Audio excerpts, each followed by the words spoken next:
قرآن واسق حياتي قرآن. Bismillah ar-Rahman ar-Rahim. Assalamu alaikum wa rahmatullahi wa barakatuh. Inshallah, today we'll learn 10 lessons from Juz 7. Let's go to our first lesson. وَإِذَا سَمِعُوا مَا أُنزِلَ إِلَى الرَّسُولِ تَرَى أَعْيُنَهُمْ تَفِيضُ مِنَ الدَّمْعِ مِمَّا عَرَفُوا مِنَ الْحَقِّ يَقُولُونَ رَبَّنَا آمَنَّا فَاكْتُبْنَا مَعَ الشَّاهِدِينَ. The first lesson we learn from this juz is accepting the truth. A true believer's heart and mind is always open to accept the truth. When he comes across the facts, his ego and pride will not hinder his heart from accepting it. Therefore, a mu'min listens to the truth and accepts the truth. لا يؤاخذكم الله باللغو في أيمانكم ولكن يؤاخذكم بما عقدتم الأيمان فكفارته إطعام 10 مساكين من أوسط ما تطعمون أهليكم أو كسوتهم أو تحرير رقبة. The second lesson we learn from this juz is fulfilling promises and oaths. If a believer and a mu'min makes an oath or promises, he will always fulfill it. Secondly, it is not necessary to make promises always. A mu'min does not speak loosely. One must know that it is not valid to make an oath or do the promise on haram acts like breaking the relationships with siblings or any other haram actions.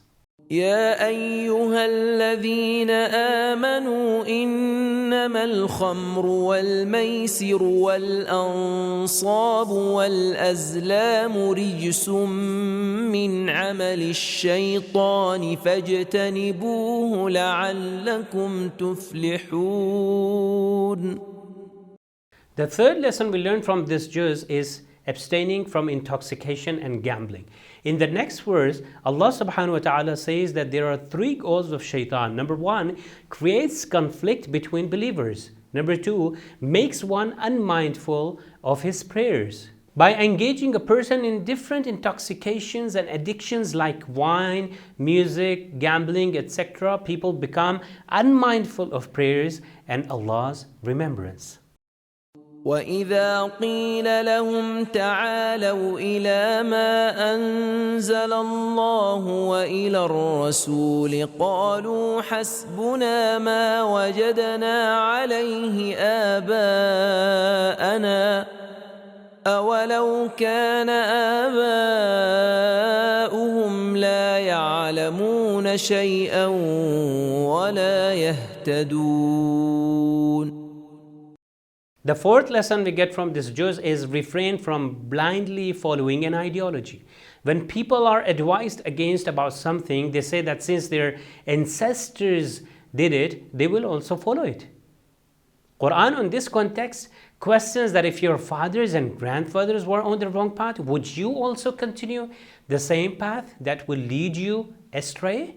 We know that there are 2 types of following or taqleed. One is logical following and the other one is blind following. Logical following, like we follow a learned person such as mujtahid, like in case of disease one turns to a doctor, or a person asks a learned person when he does not know anything. And the second type is the blind following, like we following blindly because ancestors did something. So this is what Quran condemns, that we should not blindly follow. يا أيها الذين آمنوا عليكم أنفسكم لا يضركم من ضل إذا اهتديتم إلى الله مرجعكم جميعا فينبئكم بما كنتم تعملون. The fifth lesson we learn from this juz is before correcting others, correct yourself. A believer will always be conscious of his akhlaq, the character, the aqaid, the belief, and the a'mal, the actions. Imam Ali alayhi salam has said that blessed is he who is busy thinking about his own faults instead of the faults of others. يا أيها الذين آمنوا شهادة بينكم إذا حضر أحدكم الموت حين الوصية اثنان ذوى عدل منكم. The sixth lesson we learn from this juz is prevention is better than cure. A believer takes precaution in all the activities he does. Especially it is advisable for a believer to make a will in front of two witnesses or officially register it, so later after his demise, when he dies, there will not be any confusions. That is why it is an obligation for a Muslim to take precaution in any matter, whether business or any other matter. He should take witness so as not to fall in any trouble. قال عيسى ابن مريم اللهم ربنا أنزل علينا مائدة من السماء تكون لنا عيدا لأولنا وآخرنا وآية منك وارزقنا وأنت خير الرازقين. The seventh lesson we learn from this juz is to celebrate important events. Here we understand that when there are important occasions in one's life, we should celebrate. In this verse, it is being said that Prophet Isa alayhi salam, when he got the blessings from Allah subhanahu wa ta'ala, he thanked about them. Therefore, a believer will also be thankful when Allah subhanahu wa ta'ala has given us blessings such as Quran and 14 Ma'sumin alayhimus salam. We should also remember that these celebrations in our lives should be in accordance to the Quran and Sunnah. ولا تطرد الذين يدعون ربهم بالغداة والعشي يريدون وجهه. The eighth lesson we get from this juz is to support the needy. This ayah was revealed when few people asked Prophet Muhammad sallallahu alaihi wasallam not to keep in his company poor and needy. One of the key characteristics of a believer is that he always supports and stands with the needy and poor, as everyone is equal in the eyes of Allah subhanahu wa ta'ala. الذين آمنوا ولم يلبسوا إيمانهم بظلم أولئك لهم الأمن وهم مهتدون.